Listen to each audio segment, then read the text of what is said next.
ভাই যেটা বললো যে এই সরকারে এমন অনেক মানুষ আছে যারা আসলে গণঅভ্যুত্থানের স্পিরিট এখন ধারণ করতে পারে, আমি এটা জানি না।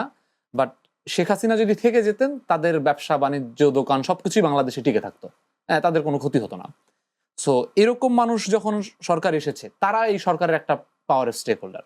এই সরকারে বিদ্যমান সেনাবাহিনী একটা পাওয়ার স্টেক হোল্ডার। এই সরকারের বিভিন্ন জেলা উপজেলায় বিশ্ববিদ্যালয়গুলোতে ভিসি ডিসি থেকে শুরু করে এসপি থেকে শুরু করে বিএনপি এবং জামাতের একটা বড় স্টেক হোল্ডার আছে। ডক্টর ইউনূস নিজে একটা স্টেক হোল্ডার। আর আন্দোলন থেকে যাওয়া তিনজন শিক্ষার্থী প্রতিনিধি বা হচ্ছে আসিফ নাহিদ মাহফুজ, এরা একটা স্টেক হোল্ডার। এখন সরকারের এই যে নানা স্টেক হোল্ডার, এই স্টেক হোল্ডারের এক একজনের এক এক ধরনের দৃষ্টিভঙ্গি।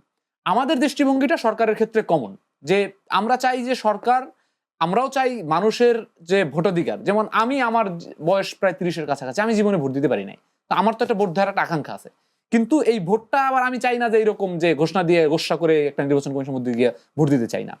সেই জায়গা থেকে আমার কাছে মনে হচ্ছে এই প্রত্যেকের এক একটা নিজস্ব ইকুয়েশন দাঁড়িয়েছে, কিন্তু আমরা আমাদের জায়গা থেকে চেষ্টা করছি যে সরকার এর যে যতটুকু কমিটমেন্ট, যে একটা মিনিমাম সংস্কার, যে সংস্কারটা হলে আর একজন শেখ হাসিনা তৈরি হবে না, আমরা তো এতটুকুই চাই, আর কিছু চাই না, ততটুকু করতে আমরা সহযোগিতা করতে চাই।